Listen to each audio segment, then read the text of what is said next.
Y ahora se encuentra con nosotros la licenciada Marlene Román. Ella es investigadora del Centro de Derechos Humanos de la Facultad de Derecho de nuestra universidad. El tema del libro, Cuando la justicia penal es cuestión de seguridad jurídica. Muy buenos días, licenciada. Muy buenos días. Gusto Muy buenos tenerla días. Muchas gracias por la invitación. programa y felicitarla, pues, obviamente por el libro. ¿Podría decirnos cuál es la esencia del libro? El tema es de plena actualidad. Por supuesto que sí. Y está en discusión en este momento en nuestro país. Exactamente. Lo que pasa es que los delitos de lesa humanidad que se cometieron en nuestro país difícilmente van a poder ser sacados de agenda, ¿no? Por más que de alguna manera se intente desde algunos sectores, ¿no? Han marcado nuestra historia, ¿no? Por supuesto. El libro básicamente lo que busca es ser una herramienta adicional para los operadores jurídicos, entiéndase jueces, fiscales, abogados, litigantes, que están inmersos en este proceso de judicialización de las violaciones a derechos humanos que tuvieron lugar en nuestro país. Pero bueno, el libro de lo que aborda básicamente es una relación frecuentemente tensa que se da entre el derecho internacional de los derechos humanos, por un lado, y el derecho penal, ¿no? ¿Qué sucede en estos casos? El derecho internacional obliga a los estados a no dejar en la impunidad esos hechos. Siempre y cuando los estados hayan suscrito. A exigir justicia, por supuesto. Claro, nuestro estado... Si no puede, exacto. No pueden No, por invadir. supuesto. O sea, el Estado peruano en ejercicio de su soberanía se obligó, ¿no? mediante la ratificación de tratados y la aceptación de competencia contenciosa de la Corte Interamericana, a acatar sus fallos, ¿no? Claro. En ese sentido, hay una obligación imperativa que tiene el Estado de no dejar en la impunidad estos crímenes, así transcurre el tiempo que transcurra. Hay el vínculo jurídico. Exacto. Pero por otro lado, el derecho penal impone determinadas garantías a todo procesado, ¿no? Indiscriminadamente. Como la prescripción. Por ejemplo, la prescripción, ¿no? Así es. ¿Y qué sucede? ¿Cuál es el tema que se dio, digamos, cuando nos vimos en la necesidad de comenzar a procesar, a enjuiciar a las personas que habían o que estaban sindicadas como responsables de estos hechos? Que como al momento de la comisión de estos actos, en los años 80, no estaban tipificados los hechos como crímenes de lesa humanidad, como torturas, como ejecuciones extrajudiciales, ¿no es cierto? Claro. Y en derecho penal hay un principio básico, el principio de legalidad, que te impide juzgar a una persona por hechos que al momento de su realización no estaban pues tipificados. No hay retroactividad. ¿No? Exacto. Entonces, ¿cuál fue la solución que se halló? Porque uno tenía que cumplir, digamos, el Estado tenía que cumplir con su obligación internacional de no dejar en la impunidad estos actos. Que se iniciaron los procesos, pero por los tipos penales comunes que en ese momento sí estaban tipificados. Claro. De tal manera que era el derecho vigente. Que un delito de tortura, que en su esencia responde a una tortura, viene siendo juzgado por el delito de lesiones graves. Lesiones graves. O una ejecución extrajudicial por el delito de homicidio. Entonces, la defensa de los procesados por estos delitos, ¿qué cosa fue lo que argumentó en muchos casos? ¿No? Ellos presentaron excepciones de prescripción, porque de acuerdo a nuestra normatividad nacional, todos los tipos penales que están en el código son prescriptibles, ¿no es cierto? Claro. No está tipificada la imprescriptibilidad, mucho menos estaba tipificada la ejecución extrajudicial, hasta el momento no está tipificada, y la tortura se incorporó hasta el año 98. Son imprescriptibles los delitos de lesa humanidad. Los delitos de lesa humanidad son imprescriptibles porque así lo ha establecido una convención internacional y porque la Corte Interamericana a la que nosotros estamos obligados a acatar, exacto, así lo ha establecido, ¿no? Así se hayan cometido en el tiempo que se hayan cometido, así se hayan cometido en el año 40. Nos hemos sometido nosotros a esa jurisdicción. 50. Por supuesto. Libremente, ¿no? por supuesto. En ejercicio libre de nuestra soberanía, ¿no? Claro. Entonces, básicamente los jueces que hicieron frente a esta disyuntiva, ¿no? Esta situación de que en efecto, sí pues, o sea, el delito de lesiones prescribe y han transcurrido 20 años, entonces el delito en apariencia está prescrito. Hay jueces que optaron por una tesis, digamos, más positivista y penalista, ¿no? Como en el caso Frontón. En el caso del Frontón, una sala declaró fundada la excepción de prescripción, ¿no? En tanto habían transcurrido 18 años, el delito se encontraba prescrito, entonces fundado, se archivó el caso del Frontón, ¿no? Recordará toda la polémica que hubo en relación a ello, ¿no? Y por otro lado, otros jueces, en el caso, por ejemplo, Callara o en el caso de Barrios Altos, lo que hicieron fue apelar a la naturaleza de delito de lesa humanidad de los actos que se vienen juzgando, ¿no? Más allá del ropaje formal de un tipo penal común de lesión, por ejemplo. Bueno, Entonces ellos dijeron, estos delitos en esencia son imprescriptibles, ya a nivel internacional es doctrina y jurisprudencia pacífica, pero que el tiempo no es óbice para juzgarlos, entonces declararon infundadas las excepciones. eso es discutible.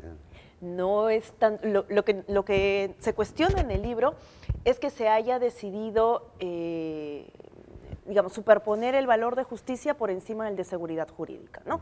Entonces los jueces encontraron dos posiciones, ¿no?, que se encontraban, ¿no? Por un lado, o rescatamos el valor justicia en estos casos, o rescatamos el valor seguridad jurídica, ambos valores de naturaleza constitucional, ¿no? Entonces dijeron, bueno, en estos casos... ¿Cuál prevalece? El que prevalece es la justicia, ¿no?, en detrimento de la seguridad jurídica, y por tanto se le desconoce de alguna manera derechos al procesado. Para entrar ya a lo que se plantea, digamos, en el libro en concreto, es que en estos casos, por ejemplo, la prescripción es una causal de extinción de responsabilidad penal, como saben, claro, ¿no? Tiene determinados fundamentos. Uno de sus fundamentos, por ejemplo, es que ya transcurrido un determinado plazo de tiempo, la pena se vuelve inútil, ¿no? Además hay una presunción de que el sujeto se resocializó, ¿no? El tema de que las pruebas, que es muy difícil por el transcurso del tiempo, y hay también una sanción moral al Estado de que no tuvo la capacidad durante determinados años de resolver el caso.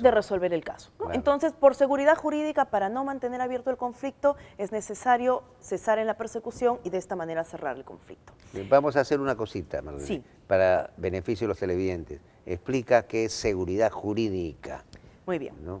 Muy bien, gracias por la precisión. Es importante para que puedan entender. Exacto. Seguridad jurídica, entendida en un Estado de Derecho, tiene que ver con las nociones de orden, de predictibilidad de las normas, por ejemplo, ¿no? Yo no puedo ser juzgado por... Es un límite al poder estatal del Estado, al poder punitivo sobre todo, ¿no?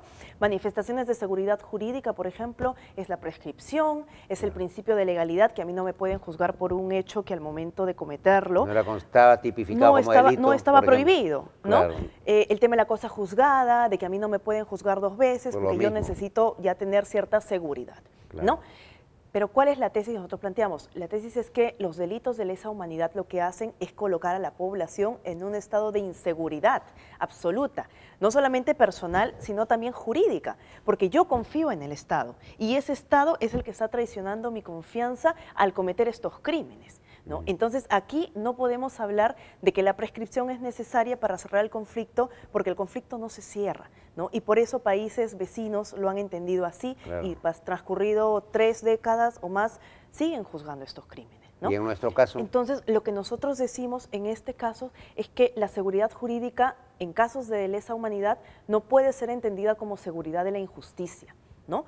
No podemos hablar aquí de un derecho al olvido, que sí se da en los delitos comunes, en que la sociedad perdona, pues no, ya el Estado no te juzgó, ya estás absuelto, te puedes amparar en la prescripción, ¿no? En estos casos tenemos más bien un derecho de memoria, un derecho a la verdad, un derecho que se esclarezca, ¿no?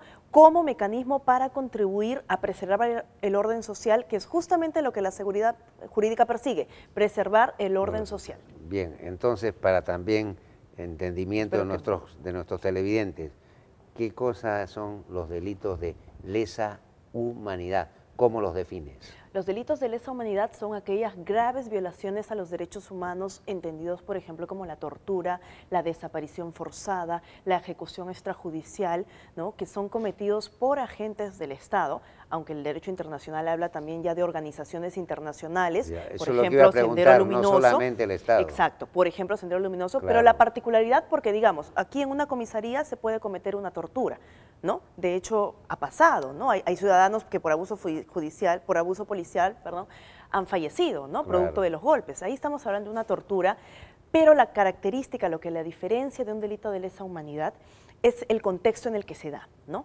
Tiene que tratarse de una práctica sistemática. Por ejemplo, que en la mayoría de comisarías del país una práctica reiterada sea la tortura. O ¿no? una política de Estado aislado, o de gobierno. Exacto, una política de Estado también. O también cometerse de manera generalizada, pues, ¿no? O sea, una masacre de 100 o 200 personas, ¿no? Claro. Es distinto a un homicidio, claro, ¿no? Entonces, por la sistematicidad y por la generalización, ¿no? Contexto sistemático generalizado. No podemos hablar de un delito de lesa humanidad, por ejemplo, lo que pasó con este ciudadano William Calero, que murió producto de abuso policial, ¿no?, de torturas que le infligieron, porque estamos hablando de un hecho aislado, ¿no? A menos que se compruebe que existe actualmente una política, ¿no? Incluso con órdenes desde los altos grados no fue exceso de poder. una persona. Exacto, ¿no? O de un grupo de O de un personas, grupo. pero no responde a una política de Estado, Así ¿no? es. Por eso es la gravedad y por eso para estos casos, ¿no? Por eso para estos casos es que el derecho internacional ya ha señalado que la prescripción no es admisible, ¿no? Por estos casos que revisten de tamaña gravedad, ¿no? Bien, ¿qué te iba a decir? ¿Qué otros contenidos tiene el libro? Bueno, el libro lo que hace es un estudio de casos que están estudio de casos actualmente también. judicializados. Por supuesto, nosotros Por ejemplo, analizamos, ¿qué casos? por ejemplo, el caso de la masacre del Frontón del Ya. año 86, el caso de la masacre en la localidad de Cayara, en Ayacucho, en el 88, el caso de las ejecuciones en Barrios Altos, en el año 91, y el caso de las torturas impartidas a la ciudadana María Elena Loaiza Tamayo, que incluso, bueno, el caso llegó a la Corte Interamericana, ¿no? Hay una sentencia ahí. ¿Y cuál es el Así mensaje como en el caso de Barrios esencial Altos. que da el libro sobre estos casos?